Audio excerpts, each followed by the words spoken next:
Hello everyone, happy Monday. I'm Digital Correspondent Sarah Strackhouse. Welcome to Real News and Weather, where we give you a breakdown of your top headlines and forecast in under 5 minutes.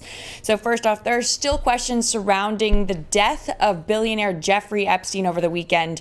According to Fox News, Epstein, who was accused of sex trafficking minors, was found dead in his Manhattan jail cell in an apparent suicide Saturday. Jail officials say he had been placed on suicide watch earlier this summer after being found unconscious with injuries to his neck, but was taken off of it less than a month ago. He was facing up to 45 years in prison and brought in names such as former Maine Senator George Mitchell, ex-New Mexico Governor Bill Richardson, and the Duke of York, Prince Andrew. And after the deadly mass shootings last weekend, Senator Chuck Schumer is requesting different kind of action. According to the New York Post, Sunday he proposed legislation to make it impossible to purchase body armor sales for civilians without FBI approval. He says he wants to bring it up next month when Congress reconvenes. He said he'll also push for universal background checks for gun buyers.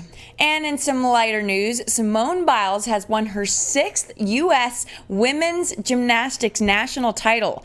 Last night she tied the 1952 record, according to USA Today, with an overall two-day score of 118.500. Apparently, the 22-year-old nailed 2 moves no woman has ever tried in competition before, one on the floor and one on the balance beam.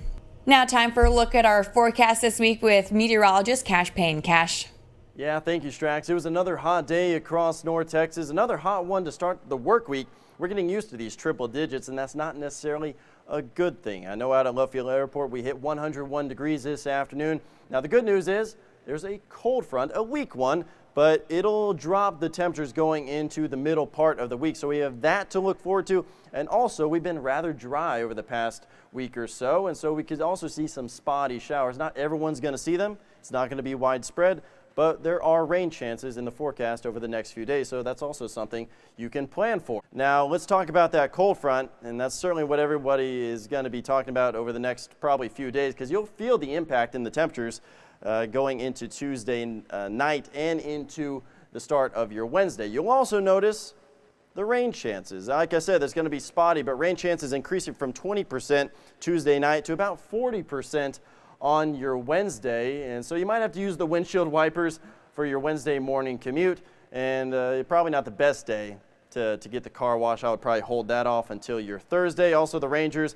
I know they're going to be out of town until your Thursday, so they won't have to deal with the rain. They won't have to deal with any of the heat. They'll come back into town on Thursday, play the Twins, and you'll get some cooler temperatures. They'll also get some cooler temperatures, and they won't have to deal with any muddy conditions or any rain delays either. So that's certainly good news for Thursday and into the weekend. Let's talk about the extended forecast. So we have the rain chances. You can see the temperatures dropping going into Wednesday and Thursday, and then they slowly start to warm back up going into the weekend. We call that a warming trend, getting back into 98, 99 degrees, and looks like that'll be fairly consistent as we head into your weekend. Hopefully we can skirt those triple-digit numbers.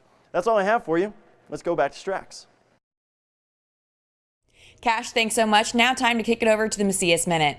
Happy Monday, folks. I'm Digital Correspondent Sarah Macias. In case you missed it, the Lift Festive Edition took place on Sunday at Dallas Palms. Lift stands for Luxury Indian Fashion Tour.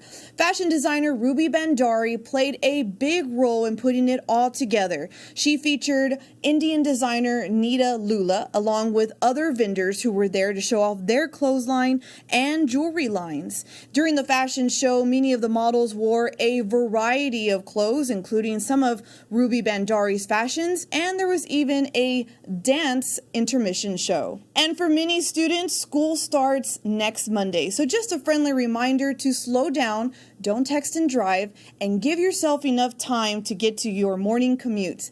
And to everyone, including parents, have a great school year. Macias, thanks so much. Don't forget to keep an eye out for the Rundown, which is a daily email that goes out to journalists across the country. It has an expert to weigh in on some of the top subjects of the day. To get on that emailing list, email Jeff Crilly at realnewspr.com. Thanks so much for joining us. We'll see you back here in a few days.